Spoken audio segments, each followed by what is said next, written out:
What is up, everybody? This is Liam Murphy. I am here with the one, the only Pat Kerrane. Pat, how you doing today? Doing good. He's got his new computer. Look at him. He's looking crystalline sharp. If you're in the chat right now, let him know how he's coming through. I can't believe it in the backstage. Usually when Pat would join, it would be like a blank white box. It'd be like disconnected. And then I would have to try to join him a bunch of times. It was confusing, but happy to have you today. So a lot I wanted to talk to you about. To start, let's just check in with each other. How are we at in the draft process? What is your plan for the rest of your drafts as far as what sites you're going on? And what's your plan when they drop the big puppy on August 1st? So I haven't fired a ton at the puppy so far. I think this will be different. I think I'll be firing at the big puppy because it'll kind of keep my bullets intact for the rest of Best Ball Mania. I have 76 Best Ball Manias drafted. So I feel like if I chill out now, I've executed the first half of the barbell. But it's hard to chill out, right? So I went over to DraftKings to try to get in the last of their $20 that was about to fill. I did get 2 in. They're slow drafts. I guess DraftKings at the last minute made them all slow drafts, which is like the opposite of what I think you'd want to do. Like now I'm not looking forward to drafting a slow draft on DraftKings, but I feel like I have an advantage over the rest of the field. So anyway, but yeah, I'm going to be over on DraftKings a fair amount outside of the puppy. They have a $25 contest that I'll be drafting some of over there. They're filling stuff.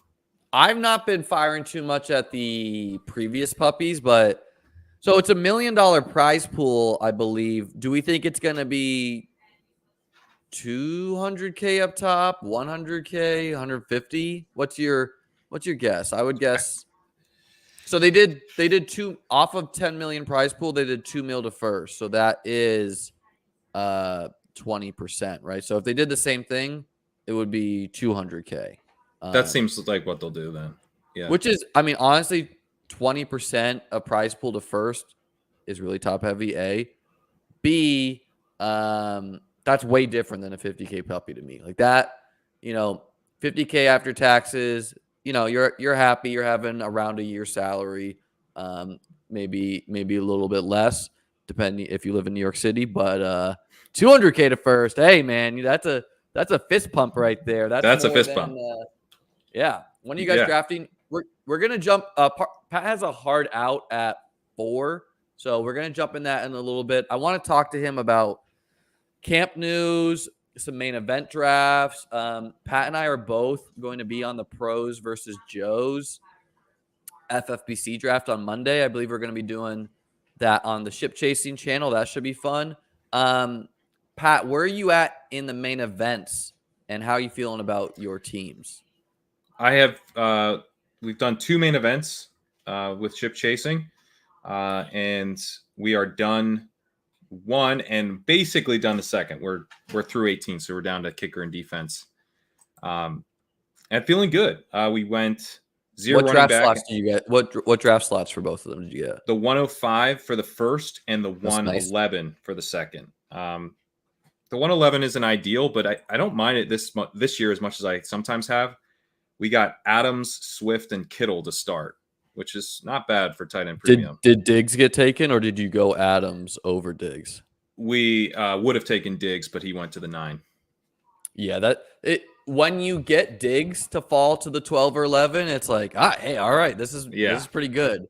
When you don't, it feels a little bit worse. Like, of course, Diggs versus Adams versus CD, like pretty, it's going to be pretty close by the end. But I think I did 5 main events. I got a bunch of late, 1 or 2 early. My question is, how are you approaching the quarterback position? Because I think there's 2 train of thoughts that you could easily do. A, people like Josh Allen, Lamar, Mahomes, Kyler, like they fall noticeably compared to best ball, and that makes sense for season long. And so like on a lot of them, I've just been like, when I have a lot of Andrews on the 1-2 turn, because I just got a bunch of like 112s, and I've been going like Andrews Swift or Andrews wide receiver. And so I'm like, all right, screw it. Like I'll take Lamar here. But on the other hand, like if you just let the whole lobby take quarterback, like you're going to end up with like Tom Brady or Trey Lance or like someone who's very good, like way after everyone. So how are you feeling about the quarterback position in the main events and what's right to do? Well, traditionally, what we've tended to do is if there's a big tier break, we will take a quarterback. And it feels like that is Tier break at occurring quarterback or tier break at the other positions? at the other positions.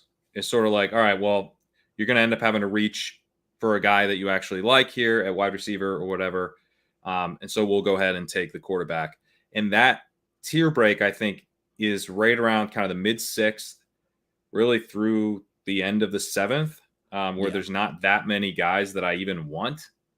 And so it's like, all right, I can reach around or I can take a quarterback. And I like a lot of the quarterbacks there. I mean, in our second main event, Mahomes, Lamar, and Kyler all went in the seventh round. We got Kyler at 7-11. That feels pretty nice to me. I know you can get a really good quarterback later in this draft. Burrow, Dak, Russ, Lance, Brady, all in the 10th round. So, I mean, that's pretty nice as well. Wouldn't fault anyone for waiting until the 9th, 10th to grab one of those guys. But, if it happens to fall that one of those quarterbacks is available in the 7th, that's pretty interesting with just kind of a natural tier break there. I think at both running back and especially if it correlates with your team, like if you have Andrews or Kelsey, whatever.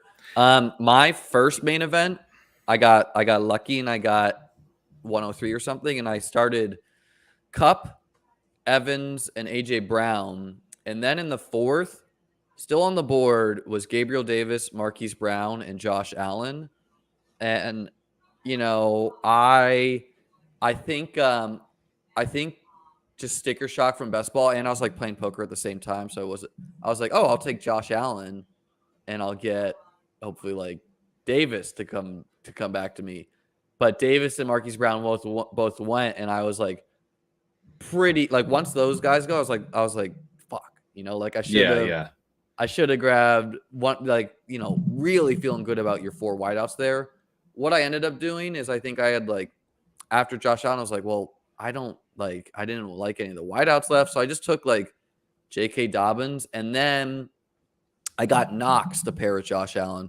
So it feels good to lock in the Allen to Knox pairing.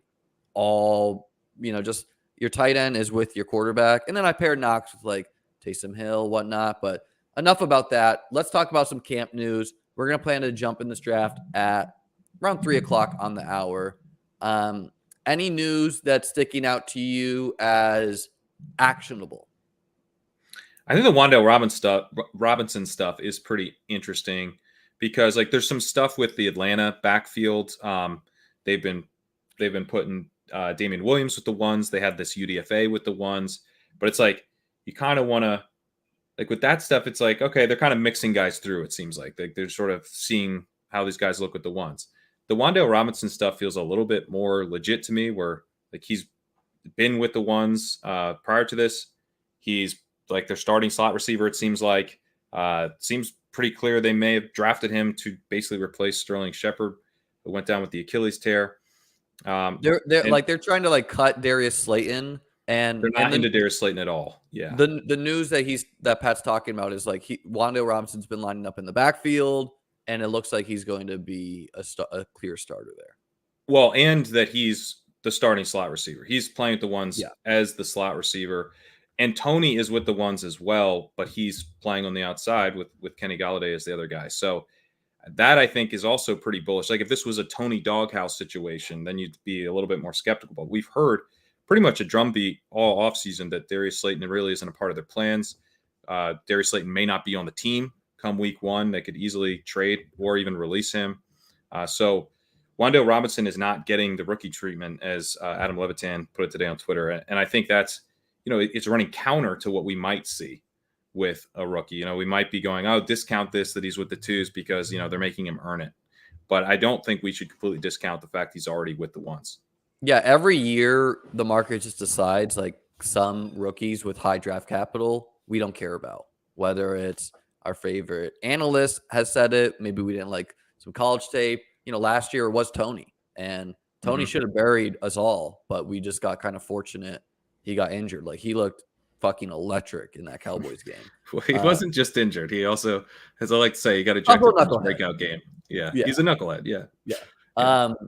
How about the Cowboys signing the USFL MVP? I don't even remember his something Turnin or Turbin or something like that. What do you feel about that? Well, maybe it hurts. I don't know. I don't know much about this guy. I didn't watch the USFL. Is So he? He comps kind of to Isaiah McKenzie, is what some people are saying. So, like, looks like maybe like a slot. Like, he's small, but like, electric with the ball in his hands. So it seems like he might be like, maybe he's the slot, and they don't want CD to be in the slot, and maybe the rookie, I'm forgetting his name right now, Tolbert or something. Tolbert, yeah, Jalen. Yeah, Tolbert. maybe he's not as good as people want. I mean, it's a USFL guy. He could be nothing, but he was the MVP of the USFL Super Bowl or whatever the fuck that is. Well, there's been like consistent buzz that Tony Pollard is actually playing out of the slot, and it's like one of those things where that is something I think we should discount. Running backs playing out of the slot is like the thing to discount from the training camp session, but maybe it does indicate, to your point, that CeeDee Lamb won't be in the slot as much. Like we've heard, it's like they seem to be willing to play anyone in the slot. They signed the slot guy, so maybe CeeDee's on the outside a little bit more, which is probably good. Yeah, and I think what's some other news? Like Isaiah McKenzie's getting huge buzz in camp. Julio, pulling the 102. That is nice. That is nice to see. I lied to you guys. I said we were going to do 3 p.m. You had to predict that on this channel. We were playing chess, not checkers. We got in. I mean, I think people were hip. I think they've been clicking. Someone's multi-tabling like 8 drafts right now. Yeah. It's like I just max enter 50. 102 here. So yeah, McKenzie's getting a bunch of buzz. Let's try to hit on some other news. Romeo Doubs getting some runs, like Green Bay. Traylon Burks back at practice and is not huffing and puffing. Weird. I got like every main event team. I have him in like the 10th round. We don't have him yet, which is so frustrating. When it becomes tough for me is where it's Burks versus Sky Moore. Yeah. He went in the 8th round of our first main event, and he went, I believe, in the 9th round, but before we picked. No, he went in the 7th round. That's right. He went in the 7th round of our second. I want to say I have shares in the 11th of Burks. Oh my God. Like early, people were just, before this camp news, people were just like, no, not doing it. Oh, so Michael Thomas. You want to grab one of these wideouts? I'm cool with that. Yeah. I got a lot of JT, so choose your I'll go Cup. favorite. Cup? All right. Easy sell there. What was I just saying before? Oh, Michael Thomas. Michael Thomas back at practicing. We got to talk about that. We got to talk about Chris Godwin not landing on the pup. We got to talk about Gage Julio fallout. We got to talk about So what? Yeah, what about the Julio? How in on Julio were you? So a nice thing about the streams is I think a lot of my Julio shares came with guests, because I just didn't.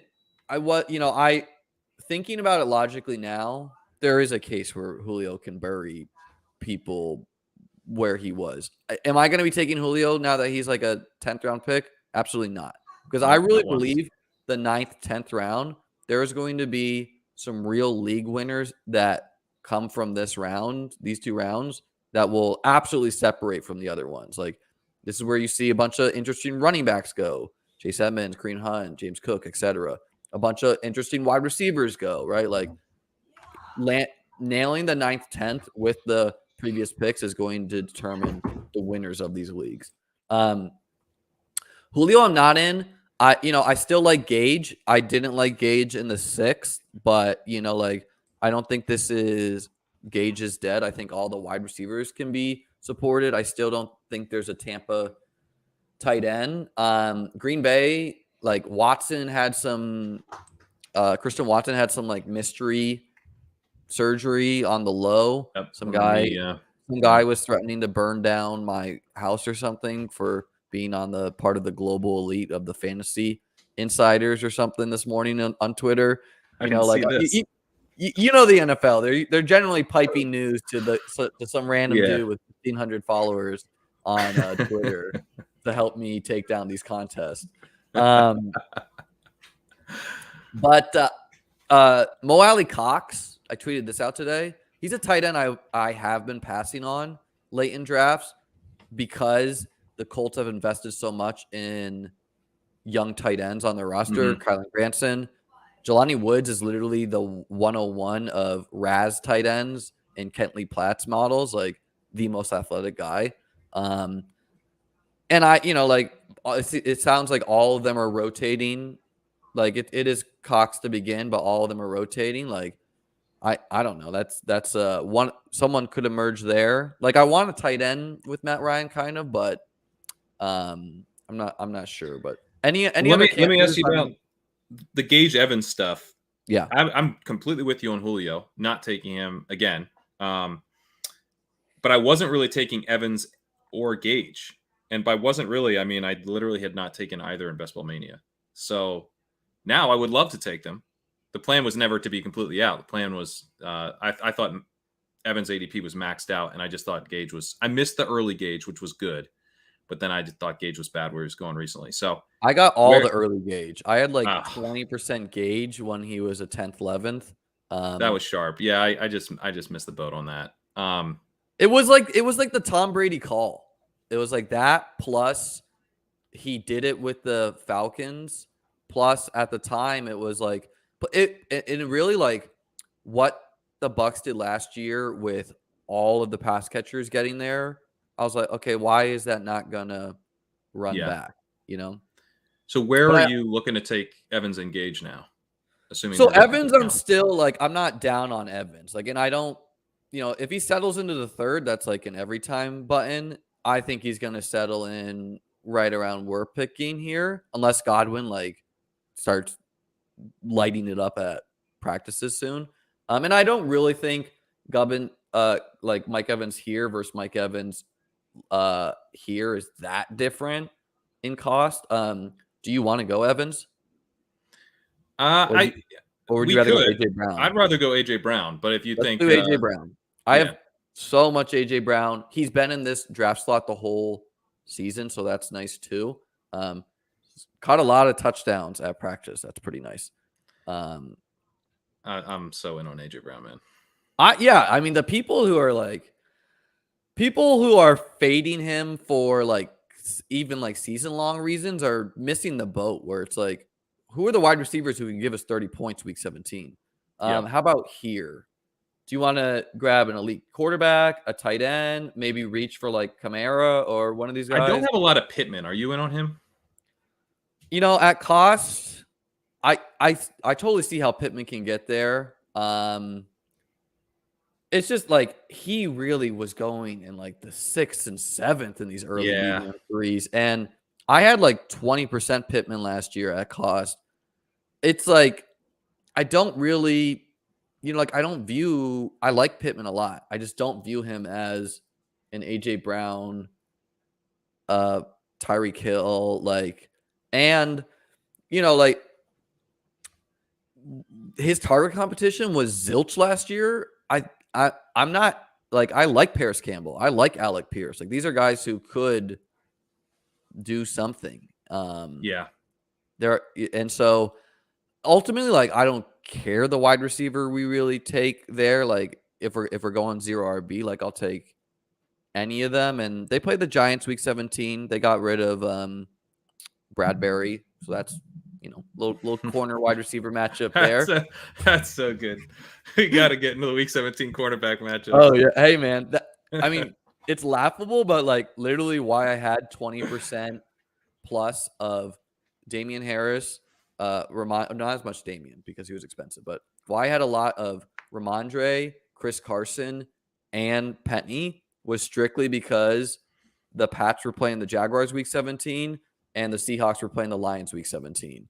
And I was like, these are run defenses I want to target. Like, and And it worked. Like, I mean, Carson got hurt. Penny got there. Stevenson got there. And Damian got there in the same game against the Jaguars. Like, yeah, maybe I just got lucky, but I think there is something to say about – I think we can predict bad run defenses. Like, I don't think that's that out of like, gun to your head, choose some bad run defenses right now. You'd probably say teams like the Lions, the Falcons, maybe the Jags again, like – Yeah. The Texans.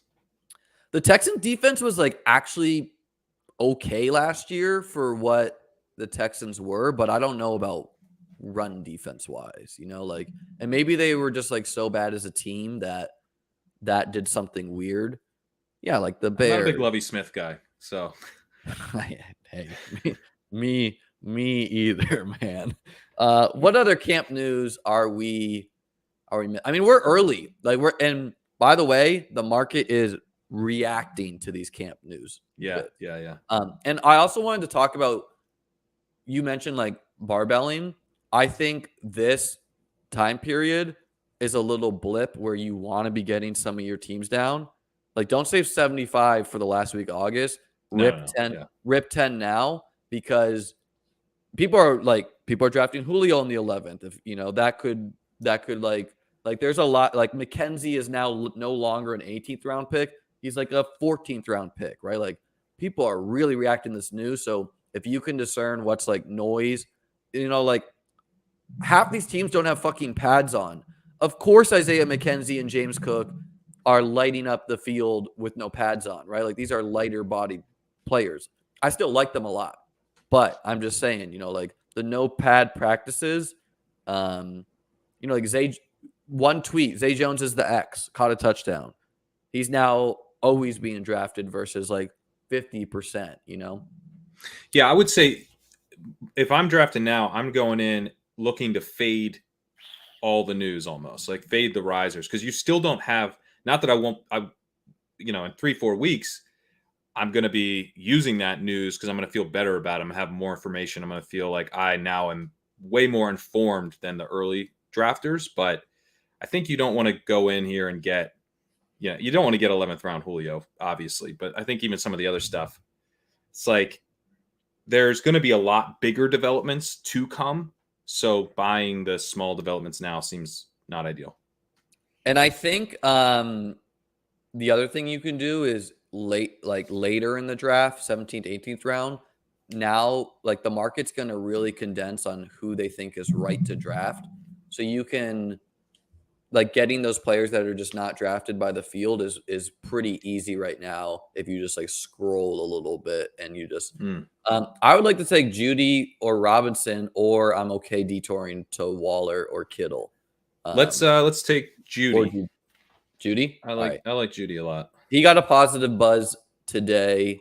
Like Nathaniel Hackett's like, he's even coaching me, Okay.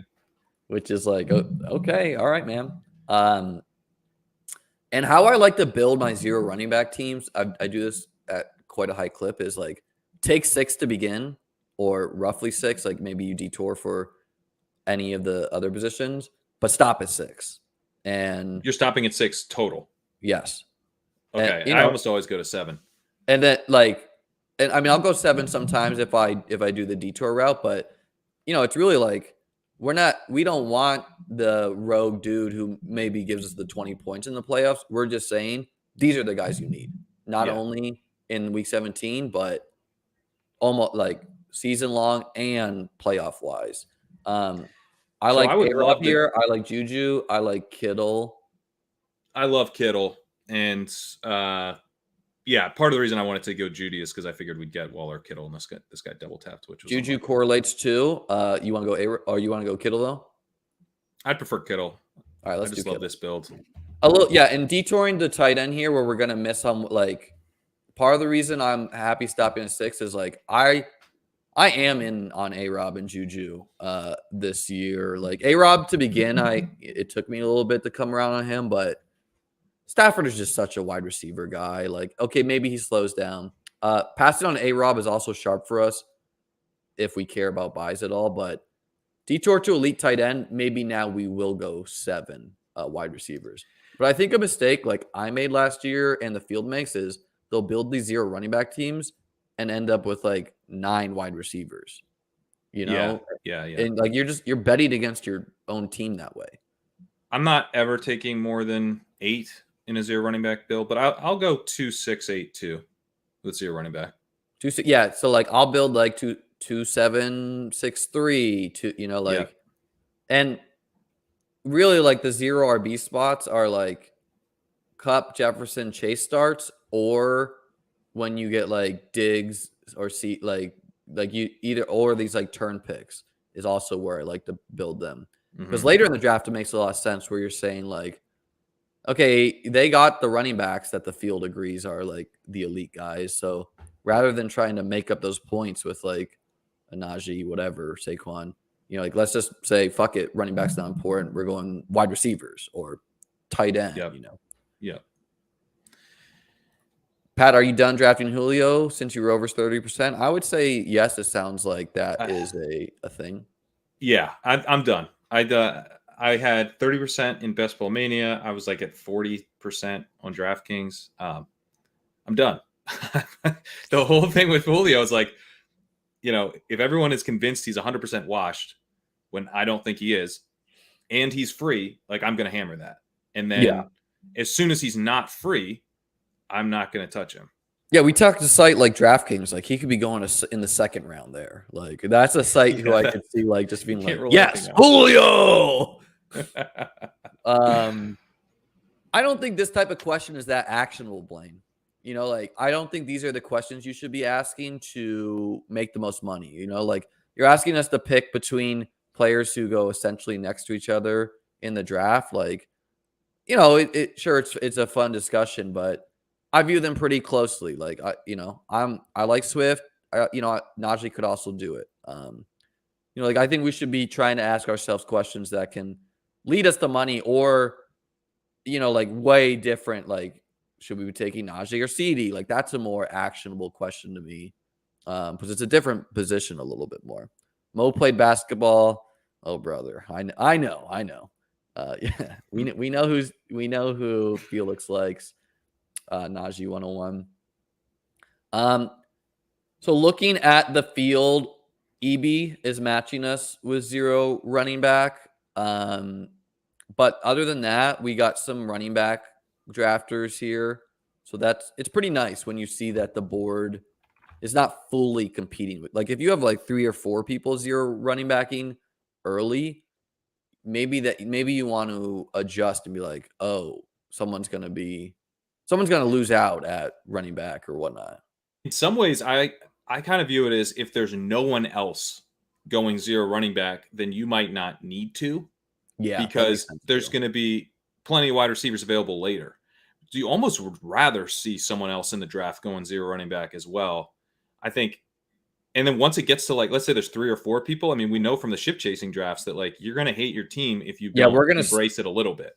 We can start like EB and I can really like starve the whole, like we can create fear in the board that like, oh shit, like I need to get, like it's only running backs here. Right. I need to get these wide receivers. Right. You start creating wide receiver reaches, then that creates running back values. We're the team that can benefit the most from running back values. So there's sort of a, like the avalanche concept with the chip chasing drafts is real. Like, and this is, I think, one of the arguments for 0 running back working in the first place is that like, you can't starve us at running back, but we can starve you. Disappointed to see Godwin go there. Really would have liked to get him. That would have been nice. I like London. Yeah, I'm into that. He like a rookie who, you know, like a rookie where we have the studs to support him and was the second highest drafted wide receiver in the draft. Did Williams go first or did No, he was the first. No, he was first. He was 8th. Yeah. Yeah.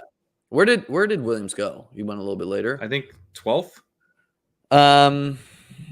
Man, I know some people really don't like Lazard, but I do like these guys. I'm also cool grabbing someone like Russ to pair with Judy or Lance to pair with Kittle. I'd prefer Russ or Lance. I like Lance more than Russ. Okay, let's take Lance. but I have way more Lance too.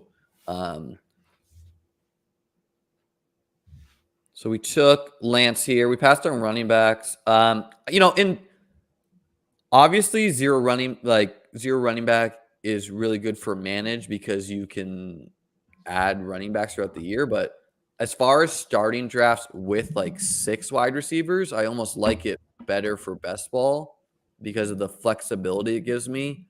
And, I don't have to worry about whoever picking up some Packers wide receiver who emerges or whatnot to pair with their running back. So like the amount of times in best ball I've started 6 or 7 wide receivers is way higher than I feel like I'll do for a main event where like I'll start with 4 wide receivers, I'll start with 5, but usually detour and grab like a running back or something for the main event teams. I don't know if that's correct. Like, well, the main event gets tough because in those drafts, it's kind of that reverse of the avalanche concept where everyone's taking wide receivers.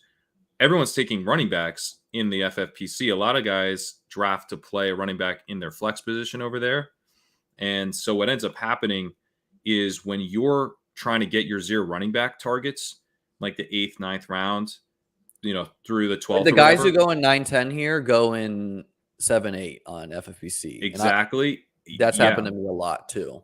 And the tiers of running backs, they go quick because people that already have a ton of running backs take running backs in the 10th, 11th, 12th. They still take them. So you're competing against the wide receiver heavy teams and the running back heavy teams. This happened to me like countless times where I was just like got screwed by this, and I finally tried to adjust in the draft where let me pull it up. So in the 8th round, I wanted to grab I was gonna grab like Burks in the 8th. Yep. But what I ended up doing is I grabbed James Cook in the 8th, just looking at the running backs left and where the rankings were. And by the time it got back to me, I got Ayuk in the 9th, and all of the running backs you like were gone. We had almost the exact same thing in the 8th. Burks is there.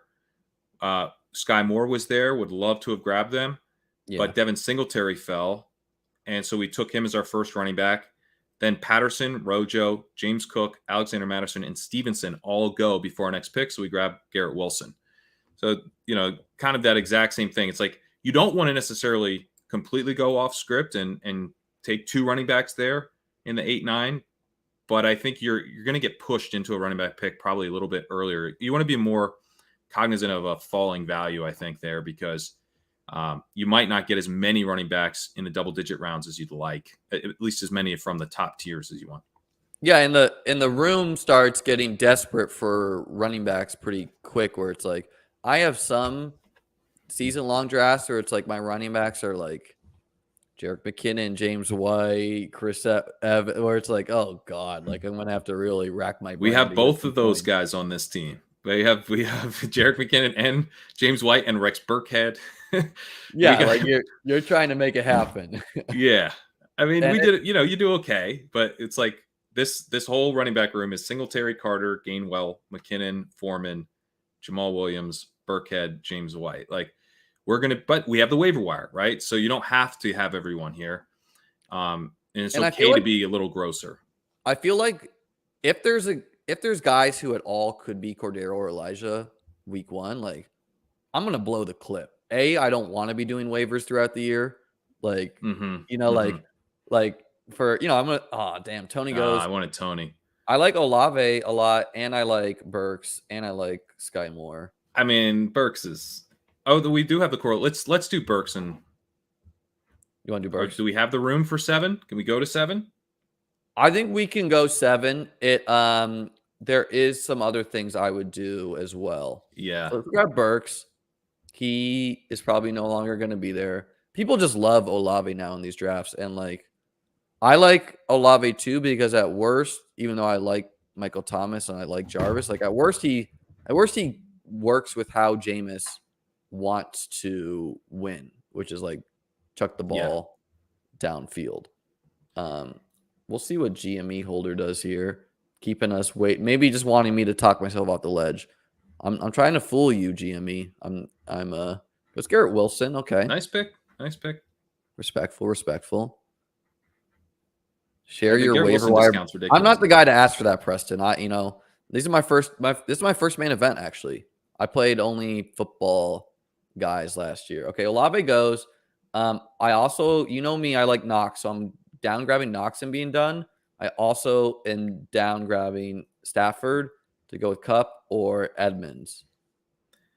I think if we're going to get away from Sky Moore here, I would prefer it actually be for running back, because one of these guys, like an Edmonds, even like a Harris, gives us like a Do you want to go Edmonds? solid starter. Yeah, I'll go Edmonds. All right, we'll grab Edmonds. We'll grab our first running back. And we already have 2 rookie wide receivers. Sky Moore is not like perfect, even though he gets the mini with Judy. Yeah, like Sky Moore's nice, but it like we are really stressing our team. A little Stafford bit. also would have stressed our team. If we didn't grab Edmonds, I like grabbing Knox there, where it's just like 2 dudes who could I know you're a little bit down on Knox, but if he does it, he's the guy who could get into this Kittle-esque range. I feel like I don't really get the gap between him and Schultz. And I've taken some Schultz because I want to set up some Dak stuff and whatever. But I mean, it's the same bet. It's just he's running all the routes on a good offense. The biggest thing is that people view Schultz as the 2 in Dallas, and Knox they view as the 3. But Schultz has never been efficient. So, and I just think you can't kind of like someone's either the 2 or they're not talent wise. You know what I mean? And I think he's certainly going to be a big part of the offense, but I don't know if he's ultimately going to be like a true number 2 option. He would have to show a lot more in terms of target earning ability than he has. I saw you got by the Twitter that you got by the female anatomy tweeter guy on Twitter about Ramondre Stevenson, even though he was retweeting someone else's real news. So like that guy is balancing his satire and real news. But how are you feeling about the market is just deciding, no, it's Damian we don't like anymore. And he's been falling for a while, but do you I don't think they're going to cut Damian. That doesn't make any sense. No. And I think Damian would have been fine there. Like if you had said Damian over Chase, I would have been totally fine going Damian. I think this is right. You know, he's going next to Singletary. I mean, I'd rather have him than Melvin Gordon. You know, for him versus Chase Edmonds is very much up in the air, I think. I like James Cook more than Damian. I mean, it's so hard, man. Like Damian had. No, I'd rather have him than Ken Walker, I think. 14 touchdowns last year. And I think if New England is not going to make the playoffs, like unless Ramondre has really earned it, which he maybe has, like they could just let Damian run him into the ground and save Ramondre for another year because they're still building. Like New England should be better. And obviously they were fine last year, but like their defense was very bad last year. People talk about like the New England defense like it's always Studley. Like they were bad last year and they got, I think, worse this year. Like I think they drafted to help it, but like they got rid of JC Jackson. What Studley pass rusher do they have after the old Raven dude? I forget his name. Like any New England fans in the chat, let me know. But like part of this, like all these buzz about like Devontae Parker got a touchdown and this guy got a touchdown and this guy got a touchdown is like, well, maybe New England's corners suck. Like when you're bringing back Malcolm Butler for the 5th time, that's not who you benched in the Super Bowl. Yeah, Judon. Thank you, Paul. Matt Judon is like their stud pass rusher, but like that's not a great sign. And you got, so that defense I think is just drawing thin. So that's a shame. A lot of the running back targets I want to have on my teams, like we would really like to get 2 of them. Like they literally all went. They all went. Yeah, Rachaad White, I love. I'm hoping maybe we get him back down a little bit to the 11th with the Lenny's in shape news. Because it's never really been about Fat Lenny. That was like a little icing on the cake scenario for Rachaad White. Yeah, I would love to be able to get him in the 11. But like, don't you feel like one of these running backs from like Hunt and after, I guess, like is going to be a piece you have to have Yes. either like season wise or like so it's like I want to be like sometimes I grab wide receivers here, but it's like, oh, after Tyler Boyd, there's such a tier break. But on the other hand, it's like I really believe in this range of running backs being correct. So all the quarterbacks are falling, and that's why all the running backs went. I don't think we're going to grab a quarterback here. Madison, Jones, Isaiah Spiller, Dwayne. Well, Jones gives us that correlation, which is important. Jones does? Yeah, we get the Judy stack. Yeah. Honestly, if you're asking me Jones over Madison, like I have a ton of Jones. I think I'm Madison over.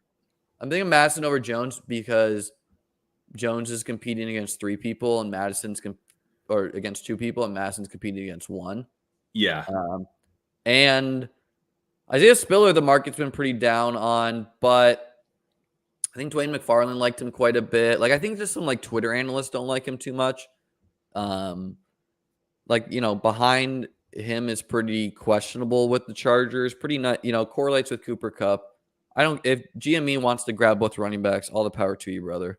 But so he grabs a quarterback. But after that, like, I don't know, after the Hines. I like Henderson. Yeah, I like Henderson and Hines too. And Carter as well. But after that, like, I don't know. It just seems like it should be like, I actually like Tyrion, but Algier, I know he's running with the ones, but I'm not there. But everyone's running with the ones in Atlanta. Literally, the Damian Williams, there's a UDFA. They're just rotating. So I like Spiller. I wouldn't be opposed to Madison, but Spiller. I don't have as much Spiller, and I feel like he fits. I think the Rams actually had like kind of a bad run defense. If we're gonna get in the weeds here, you know, maybe you try to play some ball control, keep the ball out of Kupp's hands. You run the ball. It's week 17. The playoffs are coming up. Yeah, it just comes down to if Eckler's out for that game and the game goes off, you almost have to have Spiller, right? Yeah. And so I feel good about Spiller. Just, you know, high upside rookie. Jones obviously has like a floor of being cut or something, but his upside. Yeah, there was a report, although I was told we weren't supposed to blurb that report. So take that report with all the salt. You were told like you weren't supposed to do that because it's not accurate, or like maybe we wouldn't normally blurb that one. Like you wouldn't stand by the reporting. It wasn't. I don't think it was from someone who was at camp.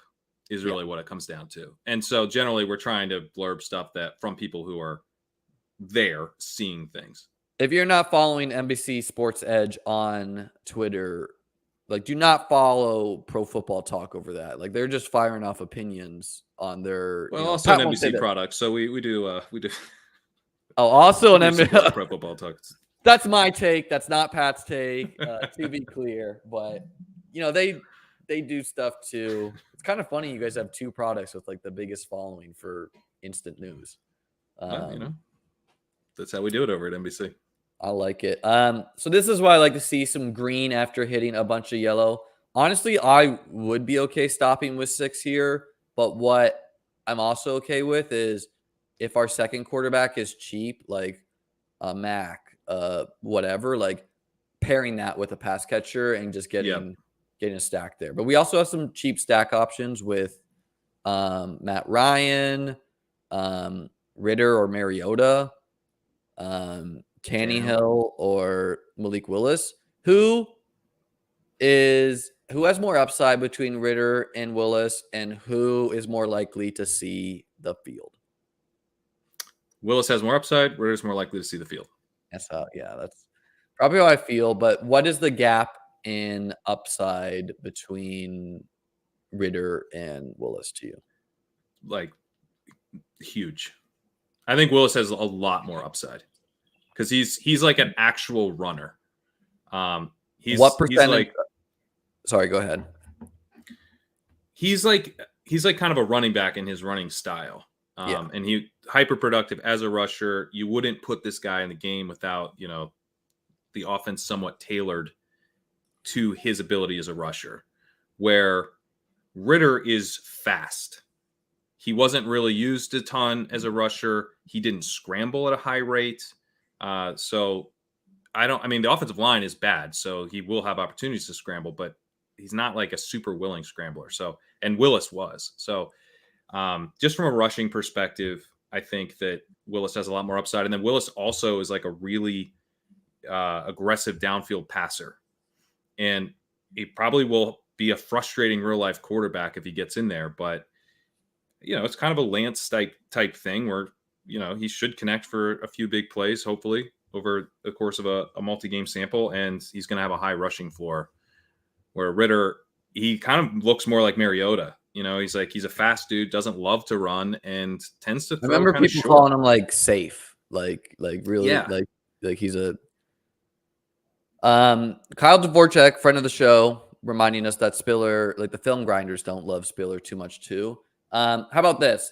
What percent? Yeah, Graham Barfield was not on him for his yards created. He was very unimpressed. But like, are they in on Josh Kelly? Are they in on, like, no, clearly no, right? Like, you may not like him, but he's better than that. What percent of teams do you? Oh, also Kyle is going to be on the Pros vs. Joe's stream. Are you guys drafting that together, or are you representing? No, Kyle's just jumping on to help me stream. Okay. Yeah. You need all the help in the streaming world after new computer. Welcome to the tech world. Pete, I think might jump on. Ben might jump on for a bit, but those guys are pretty busy dudes. So Kyle on to help me. They're both big time my channel. No, I'm kidding. What percent of teams do you think have drafted Ritter to date? What percent of teams do you think have drafted Willis to date? You go first, and then I'll give you my guesses. In underdogs, BBM 3. Like, I think Ritter's been probably drafted in like 4 to 5% of leagues, maybe more like 5 to 6, and then I think Willis is like down at like 2 to 3.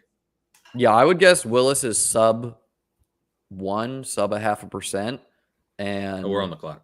And Ritter. We'll come back to that. So Michael Carter's kind of nice here. Yeah. Cool with that. Yeah. This guy doesn't really need running backs is the only thing, but like he could just be. He's also he's stacked there. So like, what else would we do? Henry or something? Get done at tight end. Yeah, it's like let's just let him have his choice.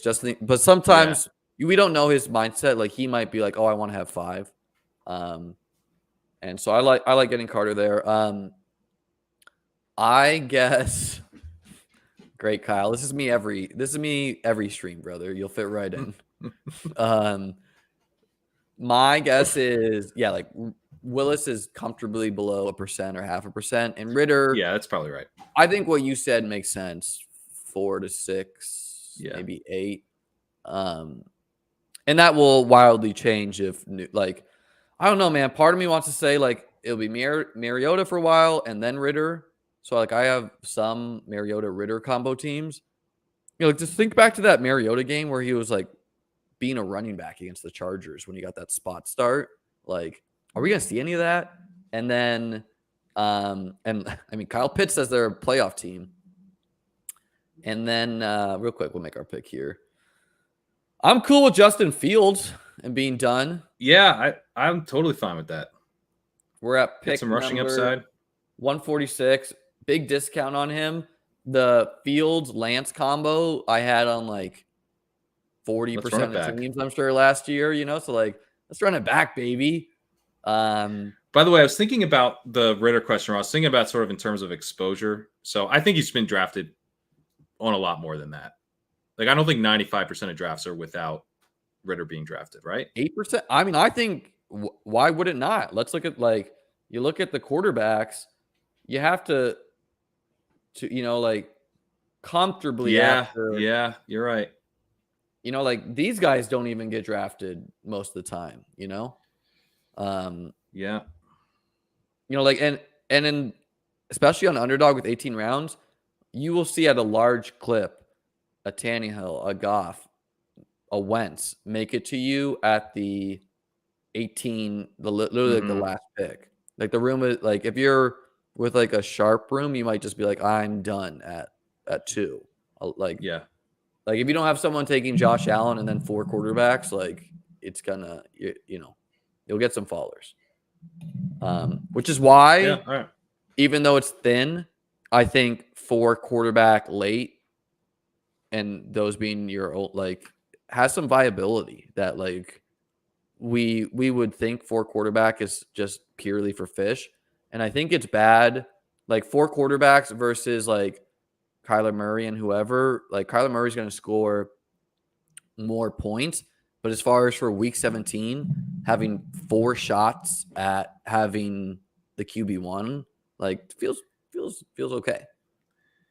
I think that's tough for me because like you also need to have one of those guys come through for you to some extent in week 15 and then week 16. Yeah. It's like getting spike weeks from that group is good. What probably happened is like there was a Herbert. You know what I mean? Like you found a guy who was basically going undrafted that was a smash. I had Justin McMahon on, and he auto drafts all his best ball teams. And 2 years ago, like if you auto draft on DK, you always get 4 quarterbacks. But he had like 50% Justin Herbert that year, so of course his auto drafting worked out pretty good. Yeah. Right. No one was in on Herbert. I had 0. Like I had like 1 team with Herbert 2 years ago. I want to say I was also way worse at best ball. Well, he wasn't supposed to start. I mean, and literally, people like Tyrod's excitement, like because he can do it a little bit on the ground. A doctor put a needle into Tyrod's lung. I mean, that was Herbert's rookie year. Shouldn't have been what it was. Like they planned to start. Anthony Lynn got all the luck in the world to have that happen to him, and then still got fired when he fell into Justin Herbert. I think he partially got fired because they were like, you were going to play Taylor over this guy. No, that's what I'm saying. Like he got lucky. Like he would have played Tyrod that whole year. He got real lucky to like. So with that, even they're like, no, you're not. Yeah. You're not. Like you're trying to run it up the middle and keep this guy on the sidelines. Yeah, but someone asked like, why would you take? There was a comment, LOL. Why would you draft Ritter? But I do think like if you're mining in the 4 quarterback world, like you probably do want to take on someone with a lot of uncertainty, like Willis or Ritter. Or I don't like Ritter, but I still think you should draft him if that's kind of the idea, because Herbert wasn't well regarded as a prospect. Herbert was falling to like the 108 in Superflex drafts that year, in Superflex rookie drafts, super late. I mean, we are sometimes very wrong about these quarterbacks. Oh yeah. All right. We don't need quarterback, even though Matt Ryan fits. We are at pick number 167. I like Jamal. Yeah, I'm fine with Jamal. I want to get Jamal. Contingent and then, do you like these guys, or do you want to grab like an Isaiah McKenzie? Do you want to add a third tight end? Or a second tight end. We need a second tight end, yeah. So took 2. This guy took 2, and I doubt he's going to do 3 with Waller. So let's take Jamal and see how what other tight ends are there? It is Ingram. I also like Taysom with Kittle. I do Ingram. I'd do Hooper with our Traylon thing. Man, Hooper is just so gross to me. Like he is pretty gross, but Evan Ingram is also in the queue right now. I like Ingram a lot more, and I like Taysom more than Hooper. Yeah, that's fair. Hooper is bad, which is generally not good. Yeah, and I don't like it. It just feels like shades of Ferkser. Like it does feel a bit like Ferkser, but they also had Jonnu 2 years ago. Like that offense will use a tight end. Was Ferkser just that bad, or like what? Like it's not like like who? I think Ferkser's bad. Yeah. Julio was injured so long, like they just weren't targeting the tight end. Yeah, but they did when they had Jonnu, so it's possible that I think Hooper will probably still be Hooper. He'll be kind of gross. Sometimes he'll have 5 catches. And I mean, but like yeah, I don't know. No, it's not great. I'm not arguing for her. I have some Hooper teams. I just hate them. Yeah. With Kittle, I go 3 tight end at a decent clip because it's like mainly week 17 reasons where it's like he is so boom bust that like if the rest of our roster is the nuts, I want another shot at a really high volatility position, but I won't do it always. Like Waller, I'm more likely to go. I feel like Waller gives you that 10-point floor more, whereas like Kittle's box scores may be like, 5, 8, 40. Yeah, like totally. yeah. Yeah. And so I'm open to it. I mean, especially Ingram's pretty weak tight end too. So yeah, so we'll see how the room feels. Damn, Dubs went. He's a guy I would have liked to have. Is that going to be indicative going in the 15th now? I mean, I guess someone's got to benefit from Christian Watson having this knee issue, this knee surgery. Knee surgery in July doesn't seem like great. In June, yeah, and people threatening to kill me for it or something. What builds do you prefer taking guys like Hines/Gainwell? I would say first, I don't view Gainwell and Hines as the same exact. Like I know they're both pass catchers, but I feel like Gainwell has more of a ceiling of being a runner for whatever reason. Like I could be totally wrong about that. Maybe he is pure pass catcher, but like Hines, I really like. Hines' upside is he starts playing as like a wide receiver, and that's feasible this year. And I like him for like standalone there. Gainwell is he gets pass catching role and he kind of like supplants Miles Sanders there. So in general, when you're taking pass catching guys, like I think it's fine. Like looking at some of these teams like Swift Barkley, if that's going to be your third, okay. I also like it 4-0 running back builds when you have like a bunch of handcuffs where it's like maybe these guys who should be giving you somewhat of a floor helps you get to Alexander Madison or whoever. I have a much harder time with guys like Nyheim Hines and J.D. McKissic right now because you're giving up bigger swings on contingent value guys. Typically, I mean, Hines isn't usually that cheap. Not anymore. He was. I had a lot when he went in this range. So, yeah, if you're taking him a few rounds ahead of this, you're giving up some really premium contingent value shots. He goes like right after. Generally, he goes like right next to Henderson, which he went after. Like, yeah, he goes right here. Yeah, it's not terrible, but I just would rather have that extra potential to hit someone who is like starting. Like, I'm happy to be starting, would be starting in a managed league for me because there's, because it's still July. Things happen. Yeah. It feels later though, doesn't it? Like, don't you feel like we're getting more news at this point in the season too? Like the whole NFL is aware of how much more money's being gambled this year. Yeah. I feel that way. I could be wrong. I'm like new to Twitter and everything. Maybe this is just. So is McKenzie still here? McKenzie is here. Let's grab him. Let's do it. All right. Easy. Twist my arm. And then one more running back, one more tight end maybe, or maybe that's two how more I running feel. backs. Yeah. There's some running backs I like here. There's some tight ends I feel here. How many running backs do we have? We're not paying that much for McKenzie. Say it again. How many? We have 5. Running backs? 5. Yeah. Okay. 5, but we're fine at 6. Oh yeah, 6 for sure. And other than Rojo, like I'm expecting Edmonds, Carter, and Williams to see the field at least. Like Rojo's really high upside, and I think he'll see the field each week, even if he's not like the one. But I don't like he's not going to be playing pass game. Like he's not going to be in a 60-40 split or something. It's like it's either him or someone else kind of. Yeah, although I think he's going to be in for rotational stuff. I think. I like these 2 running backs, but let's grab Taysom. All right, I'd be down for one of the running backs and see if Taysom comes back. But grab Taysom. The thing to me is literally I can sell myself on all of these running backs. Me too. You can I've taken basically all of them. You can grab Derrick Henry's backups. You can grab the Dearness Johnson, Sony Michel, Foreman, I like these guys a little bit more, but I can sell myself on all these guys. I can't do the same at tight end. And again, Taysom Hill, like, wish he wasn't a tight end on the site, but just has the potential to break the slate. I was taking him earlier before we got positive buzz. Now we're getting positive buzz on him. Dennis Allen said, did you see that? I did.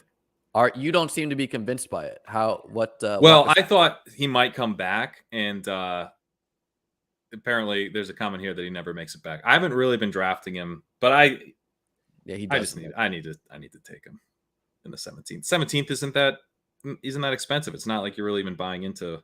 It's not any difference. Like, I'm passing on a guy who could break the game because I like Chris Evans more than like Hassan Haskins is not probably the best process. I think that's a pretty good way to put it. Yeah. And actually, he is someone that, and McKenzie as well. I mean, if you're going to hop in these drafts and McKenzie and Taysom, you can get 16, 17 after positive news. I mean, that is actually a reason to draft now, I think. Especially the 102, the 102, 16, 17 is like end of the six, like these are the same thing as an 18th round pick pretty much. Exactly. These are all $1 in an auction draft dynasty. If you were doing an auction draft, at most, these guys would be $2, and pretty much everyone would be $1.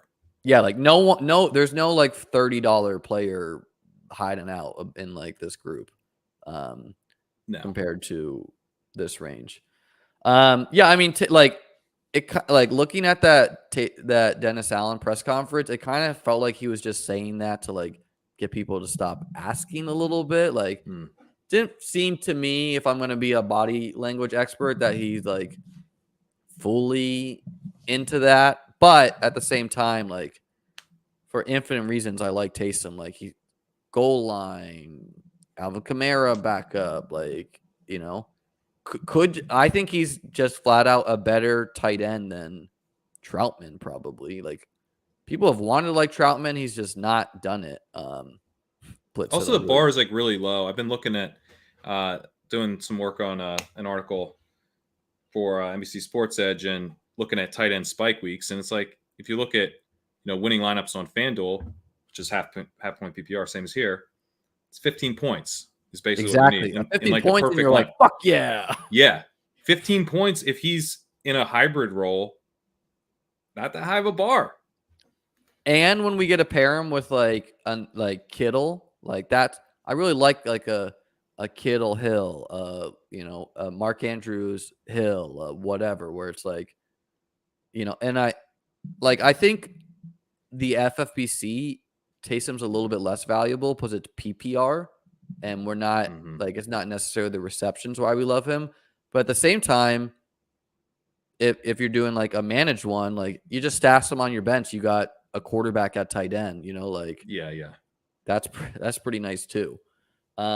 Really like this team. I don't care what running back we add to the squad. I already like the squad. Like, twist my arm adding McKenzie here. And yeah, I mean, McKenzie, like the blurbs are now like he's finding soft spots in the zone. Now, Crowder's been injured, so we'll see how that comes. But dude, there's not that many wide receivers who can give you 30 points, like in PPR weeks. Like that's something. I mean, he might be the Bills' starting slot receiver, and he's in the 16th round. Yeah, which has been the argument the whole time. Like, I mean, you gotta have been taking McKenzie before this, but if he's still in the 16th round with buzz building, I mean, let's go. Gotta draft him. I checked. I was around like 10% on BBM3, which is like nice. That's not that it's not like I have 40% or anything crazy, but better than zero. I don't know about high stakes. I doubt I have them on many like FFPC best balls or whatnot. Just because I build zero RB a lot and like I try to push. I just like attack running back volume at that point. We're not gonna stress a field stack at all. Williams is nice to get a little bit of mini correlation there, week 17 with the Chicago Detroit there. Okay, pick your favorite. It's Ernest Johnson for me. I like Johnson a lot. I like Eno. I think Boston Scott's probably been like 4% drafted versus Johnson. Hilliard, I think if Derrick Henry goes down, it's Hilliard and Haskins. Me too. I'm not drafting much Haskins as a result. But I think D'Ernest was second in the league. I just did a podcast with Davis on league winners, and I picked D'Ernest Johnson. Oh, I need to listen to that. Is one of mine. He was second in the league in rush yards over expected per attempt. Penny was first. Taylor was second. Taylor was third. Excuse me. Chubb was fourth. Pollard was fifth. So you're talking like you listed a bunch of like the Cleveland O-line is good, and the Cleveland O-line's good. Yeah, Chubb was literally also on this list, but D'Ernest Johnson is, I think, a good running back, and my expectation is that either Hunt or Johnson is somewhere else week 1 because there's going to be injuries. We know there's going to be injuries. Someone's going to need a running back. Look when I move, you can see it doesn't lag. It's pretty great. But yeah, I think D'Ernest Johnson, in terms of contingent value, like he's not the most obvious candidate for contingent value because he's like in a 3-man backfield right now, but that's not going to last, I don't think. For Johnson, would you rather Johnson gets traded or Hunt gets traded? Obviously, it depends where he gets traded to, but as we sit here today, it looks maybe better if Hunt gets traded because then Johnson's behind this good O-line, and he's going to have maybe a standalone value type of role with Chubb being a 2-down guy. But I think it's Johnson getting traded that's the real upside because last year who trades for him? Like the Rams, the Saints, who else is going to do that? Well, I mean, the Ravens last year lost J.K. Dobbins, then Gus Edwards, both to ACL tears, and then Justice Hill tore his Achilles. They're bringing in Le'Veon Bell. They're bringing Latavius Murray. We're all bidding on Tyson Williams. Like, remind yourself how gross Tyson Williams was good, man. He just couldn't pass block or something. Like, yeah. He missed a pass blocking assignment, and they were like, never again. You're never playing again.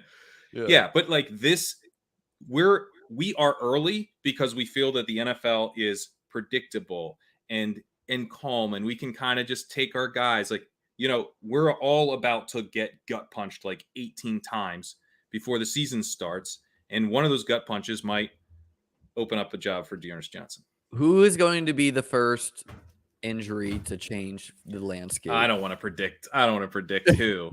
Not quite that, or how, I don't know. But just know that we're going to lose a quarterback. We're going to lose a quarterback. That's going to happen. I mean, we always do. Right, we're going to lose a major running back. A big wide receiver is going to go down. Unquestionable, we're going to lose a running back. Unquestionable. Yeah. Well, we're someone from every position. I mean, that's just how this goes. I mean, I hope not. I hope I am wrong, truly, but that there's almost always major injuries. So, why would they trade him? He's probably making the minimum. I would say, if a good team is desperate and they offer enough draft capital and they know that Watson actually is going to be suspended, aka they won't be competing this year, they'll gladly push that, take the capital and push it. He was a restricted free agent. He took a while to sign his tender. He's not happy about, the money he's making, but you're getting, if you can get a pick back for that guy, and he's also pretty appealing because he is on this cheap deal. So if you can get a year of D'Ernest Johnson cheap and you need it, if you're a contender who lost a running back, it will be cheaper to trade for him than Hunt too. So that yes, it will. So a team is more likely to want to trade for him. Yes. All right, guys.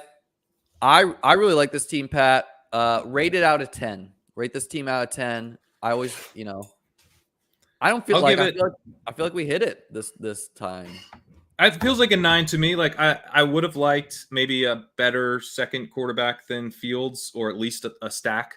Like if we could have gotten, I tell you the thing that would have changed this team is if maybe we'd taken Cole Kmet and then Fields came back to us and then we get that stack, get a little better tight end too instead of Evan Ingram. That would have made me feel better. I don't love Cole Kmet. Cole Kmet is a 10 in Pat's eye. That's what it takes to be a 10. Don't give me the tight end who could play quarterback. No. We would still draft Taysom. We just Evan Ingram is not that exciting. Yeah, I don't know, like tight end friendly team. You've soured on Ingram a little bit since our ship Little chasing bit, draft. yeah.